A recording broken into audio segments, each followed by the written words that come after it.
పెద్ద చరిత్ర sir.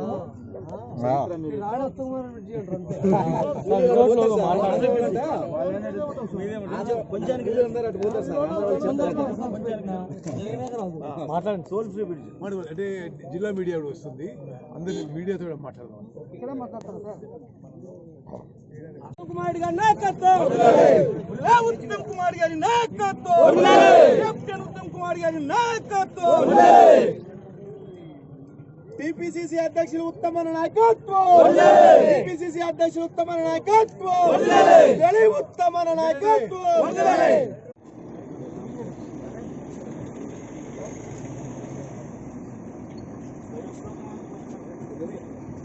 Note చేసుకోండి, శాంక్షన్ వచ్చింది 2013లో, ఓకే, కమెంట్స్ అయింది 2014లో. మేము గవర్నమెంట్లో ఉన్నాగా, అది కూడా నోట్ చేస్తాం. కానీ డేట్ ఆఫ్ కమెంట్స్ ఓకే 50 కోట్ల రూపాయలు మంది 2018లో అయిపోతే 2020లో ఉత్తమ్ కుమార్ గారి నాయకత్వం, ఉత్తమ్ కుమార్ గారి నాయకత్వం, కెప్టెన్ ఉత్తమ్ కుమార్ గారి నాయకత్వం.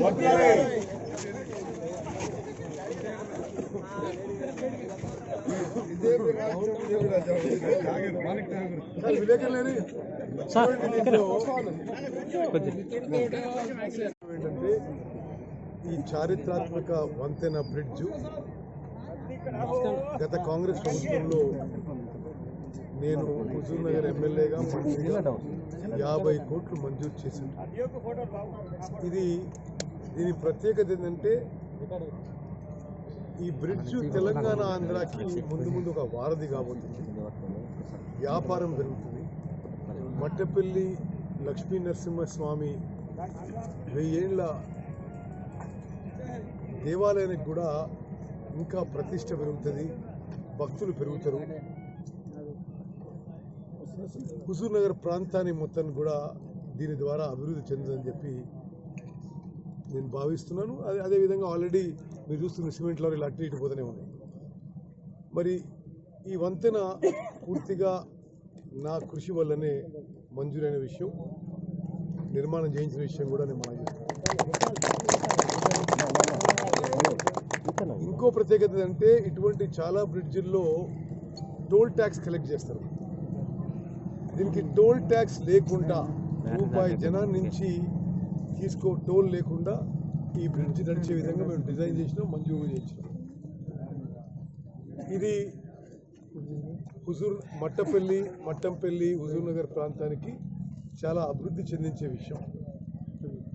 ఈ బ్రిడ్జు ఇప్పుడు ప్రజల ఉపయోగం వచ్చినందుకు నేను ఎంతో సంతోషిస్తున్నాను, సంతృప్తి. ఒక విషయం మీ అందరికి తెలియజేస్తున్నాను, బ్రిడ్జు పూర్తిగా అసలు నేను దీన్ని ఒక విధంగా ఆలోచన చేసి మొత్తం 50 కోట్లు మేమున్నప్పుడే మంజూరు చేసి ఎక్కువ శాతం నిర్మాణం కూడా అయిపోయి ఉంది. ఎక్సెప్ట్ అప్రోచ్ రోడ్ తప్పితే కేవలం అప్రోచ్ రోడ్ మాత్రమే ఇప్పుడు ఈ ప్రభుత్వంలో చేయడం జరిగింది. ఈ యొక్క వంతెన ప్రారంభోత్సవానికి ఒక గౌరవప్రదమైన ఆహ్వానం కూడా రాలేదు. మరి ఈ బ్రిడ్జ్ నిర్మాణానికి సంబంధం లేని ఎవరెవరో పేర్లు, మీరు శిలాఫలకం కూడా చూడండి, వాళ్ళ పేర్లు ఏ విధంగా పెట్టుకున్నారో, నా పేరు ఏ విధంగా పెట్టిండ్రో ఆ శిలాఫలకమే చూడండి. అదేవిధంగా ఎవరో ఏఈనో డిఈనో రేపు ఉదయం ఇనాగ్రేషన్ అనగా ఆ రాత్రి ఫోన్ చేసి రేపు ఇనాగ్రేషన్ ఉంది మీరు వస్తే లేకపోతే అనే టైప్లో మాట్లాడారు. నేను ఈ విషయాన్ని చాలా సీరియస్గా పరిగణించి ఇప్పుడు ఇది పార్లమెంట్లో ప్రస్తావించబోతున్నాను. తెలంగాణ రాష్ట్రంలో కాంగ్రెస్ పార్లమెంట్ సభ్యులకి పదే ఈ ప్రభుత్వంలో పెద్ద మనుషులు, అదేవిధంగా మంత్రులు, అధికారులు తెలంగాణ ఎంపీల పట్ల, కాంగ్రెస్ ఎంపీల పట్ల ఒక ప్రోటోకాల్ పాటించడం లేదు, పార్లమెంట్ యొక్క నిబంధనలు పాటించడం లేదు, ప్రోటోకాల్ పాటించడం లేదు, ఏమీ కర్టసీస్ కూడా లేవు. తప్పనిసరిగా ఇది పార్లమెంట్లో ప్రస్తావించి నేను స్పీకర్ గారితో కూడా మాట్లాడతాను. ఒక పార్లమెంట్ సభ్యునికి కొన్ని హక్కులు ఉంటాయి, కొంత ప్రోటోకాల్ ఉంటుంది. అవన్నీ ఉల్లంఘించి నేను నిర్మాణం చేసిన ఈ మంజూరు చేయించి నిర్మాణం చేసిన బ్రిడ్జు ప్రారంభోత్సవంలో కూడా ఒక మర్యాదపూర్వకమైన ఆహ్వానం కూడా లేదు అనే విషయాన్ని కూడా నేను మనం చేస్తున్నాను. తప్పనిసరిగా తెలంగాణ రాష్ట్రంలో ప్రతిపక్ష ప్రజాప్రతినిధులకి అన్ని స్థాయిలో ప్రభుత్వంలో ఉన్న పెద్ద మనుషులు ఈ విధంగా ప్రవర్తిస్తుండ్రు. అధికారులకు ఇది మంచిది కాదని చెప్పి నేను హెచ్చరిస్తున్నా. తప్పనిసరిగా ఈ యొక్క బ్రిడ్జు ప్రారంభోత్సవంలో కానీ ఈ విధంగా జరుగుతున్న అనేక కార్యక్రమాల్లో పార్లమెంట్ సభ్యులని ఈ ప్రభుత్వంలో ఉన్న పెద్ద మనుషులు అధికారులు విస్మరించిన తీరుని పార్లమెంట్లో ప్రస్తావిస్తా. స్పీకర్ కూడా నేను స్వయంగా కలిసి మాట్లాడతా. ఇది ప్రివిలేజెస్ కమిటీకి రెఫర్ చేసి తప్పనిసరిగా ఈ అధికారులకి సరైన విధంగా మరి పార్లమెంట్ నుంచి వాళ్ళకి జవాబు ఉంటుందని చెప్పి మనం చేస్తాం. సడక్ యోజన రోడ్లు కొన్ని వందల కోట్ల రోడ్లు కేవలం పార్లమెంట్ సభ్యుల ప్రతిపాదన మేరకే మంజూరైతున్నాయి. లిఖితపూర్వకంగా పార్లమెంట్ సభ్యులు రాసివ్వకుంటే రాష్ట్రం ఏం రాసినా అది కేంద్ర ప్రభుత్వం నుంచి నిధులు మంజూరు కావు. ప్రధానమంత్రి గ్రామీణ సడక్ యోజన రోడ్లకు కూడా శంకుస్థాపనలకి ప్రారంభోత్సవాలకి పార్లమెంట్ సభ్యులకి ఒక గౌరవప్రదమైన ఆహ్వానం కూడా లేదు. అదేవిధంగా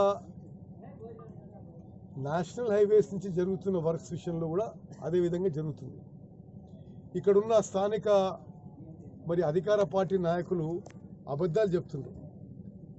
ఇప్పుడు నేరేడుచెర్ల, గరిడేపల్లి, హుజూర్ నగర్, కోదాడ్, ఖమ్మం నుంచి జరిగే పనులు పూర్తిగా కేంద్ర ప్రభుత్వ నిధులు కేంద్ర ప్రభుత్వ ఆధ్వర్యంలో జరుగుతున్నాయి. దాంట్లో ఏదో స్థానిక నాయకుల ప్రమేయం ఉన్నట్టుగా వాళ్ళు నటిస్తున్నారు. PMGSYలో, ప్రధానమంత్రి గ్రామీణ సడక్ యోజనలో, CRFలో, సెంట్రల్ రోడ్ ఫండ్లో, ఈ జాతీయ రహదారి శాఖ నుంచి వచ్చే నిధుల్లో పూర్తిగా రాష్ట్ర ప్రభుత్వం నయా పైసా కాంట్రిబ్యూషన్ లేదు, వారికి ఏ ప్రమేయం కూడా లేదు. ఇవన్నీ విషయాల్లో మేము ఎంపీగా సాధించిన విజయాలు. తప్పనిసరిగా ఆ పనులలో కూడా తెలంగాణలో కాంగ్రెస్ ఎంపీల పట్ల మరి మంత్రులు, అధికారులు వ్యవహరిస్తున్న తీరుని మేము తప్పనిసరిగా పార్లమెంట్లో ప్రస్తావిస్తూ స్పీకర్ దృష్టి తీసుకువస్తాం. ప్రివిలేజెస్ కమిటీలో కూడా ఈ విషయంలో అధికారులను సమ్మన్ చేసి మాట్లాడని చెప్తాం.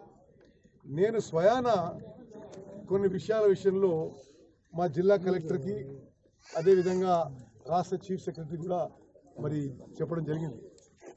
మరి వాళ్ళు చూస్తూ ఉంటారు కానీ వాస్తవంగా అది జరగడం లేదు. మరి మీడియా ద్వారా కూడా మేము అధికారులకు కూడా హెచ్చరిస్తున్నాం. ఈ విధంగా మీరు ప్రోటోకాల్ ఉల్లంఘించి మరి ఈ యొక్క పనులు కేంద్ర ప్రభుత్వ నిధులతో జరుగుతున్నాయి. వీటిలో పార్లమెంట్ సభ్యులని శంకుస్థాపనలు, ప్రారంభోత్సవంలో కూడా మరి భాగస్వామ్యం ఒక గౌరవప్రదమైన ఆహ్వానంతో చేయాలని చెప్పి ఆ డిమాండ్తో నేను పార్లమెంట్లో కూడా మరి ఇది రెస్టోర్ ఇది ఈ విధంగా జరుగుతున్న విషయం అక్కడ తెలియజేయడం జరుగుతుంది. మరి మిత్రులారా, ఈ బ్రిడ్జ్ విషయంలో కూడా మీ అందరికీ తెలవాలి, ఇది 100% నా కాంట్రిబ్యూషనే. ఎవరో నాకు తెలియకుండా ప్రారంభోత్సవం పెట్టుకొని ఆయన చేసిండు, మేము ఇంత చేసినాం, అన్ని ఏం లేదు. ఎవరు రూపాయి పని చేయలేదు. ఈ బ్రిడ్జ్కు 100% 50 కోట్ల రూపాయలు నేనే మంజూరు చేయించి నిర్మాణంలో ఎక్కువ భాగం అప్పుడే పూర్తయిందని చెప్పి నిర్మాణం చేస్తాను. ఈ బ్రిడ్జ్ చూస్తే మీకు ఆనందం కలుగుతుంది. తెలంగాణ, ఆంధ్రాకి ఇంత గొప్ప వారధి ఏర్పడదని, ఇది హుజూర్ నగర్ ప్రాంతానికి ఒక అభివృద్ధి వరం కాబోతుందని చెప్పి కూడా నిర్మాణం చేస్తాను. ధన్యవాదాలు. బ్రిడ్జి తెలంగాణ రాష్ట్రం తర్వాత బ్రిడ్జి ఈ నిర్మాణంలో జాప్యం జరిగిందనేది కొంత వినిపిస్తుంది. సరే, యాక్చువల్లీ మీకు ఒకటి చెప్పాలి. మీరు చూడండి, అటు శిలాఫలకం మీద అడ్మినిస్ట్రేటివ్ శాంక్షన్ 50 కోట్లకి 2013లో జరిగింది, 2014లో జరిగింది. సరే, నేను అయినా అప్పుడు ఎమ్మెల్యే ఉంటే ఎప్పటికప్పుడు ఫాలోఅప్ చేసి చేయించినాం సరే. బట్ ఒకటి ఆ శిలాఫలకం మీద 2018 పూర్తయినట్టుగా ఉంది, ఈ శిలాఫలకం మీద మరి 2020లో ప్రారంభోత్సవం అయినట్టుంది. అది కూడా మీరు గమనించాలి ఏ విధంగా వీళ్ళు చేస్తున్నారు. ఒక కుట్ర బుద్ధితో అంటే కాంగ్రెస్ ప్రభుత్వంలో మంజూరైన ఏదైతే ప్రాజెక్ట్స్ అయిపోయింది, రోడ్లు అయిపోయింది, కావాలనే తెలంగాణ రాష్ట్ర ప్రభుత్వం జాప్యం చేస్తుంది. గతంలో కూడా చాలా మంది ఆలోచిస్తున్నారు. దీనిపైన మీరేమంటారు? ఇది వాస్తవం మీరు చూస్తున్నారు కదా, ఇది వాస్తవం. నేనేమంటానంటే అయినా సరే అప్పుడు కూడా సబ్స్టాన్షియల్ వర్క్ జరిగింది. అదేవిధంగా నేను ఎమ్మెల్యే ఉన్న టైంలోనే పూర్తయింది. మరి ఏ విధంగా ప్రారంభోత్సవం చేసినా ఒకసారి మీరు అసలు అటు శిలాఫలకం చూడండి, ఇటు శిలాఫలకం చూడండి. మరి ఈ బ్రిడ్జ్ మంజూరుకి నిర్మాణానికి రూపాయి కాంట్రిబ్యూషన్ లేని వాళ్ళు ఎట్లా పెట్టుకున్నారో పేర్లు. అసలు ఈ బ్రిడ్జ్ పూర్తిగా నిర్మాణం చేసిన నన్ను అవమానపరిచే విధంగా ఏ విధంగా పేరు పెట్టారో చూడండి. ఓకే, ఇది హుజూర్ నగర్ ప్రజలందరికీ తెలుసు. ఇది చాలా కష్టపడి కిరణ్ కుమార్ రెడ్డి గారు ముఖ్యమంత్రి ఉన్నప్పుడు వారిని హుజూర్ నగర్కి ఆహ్వానించి వారి నైట్ హోల్డ్ ఉన్నప్పుడు ఈ బ్రిడ్జ్ కానీ ఆ పెద్ద పెద్ద లిఫ్ట్లు కానీ అప్పుడే మంజూరయ్యాయి. Okay, thank you.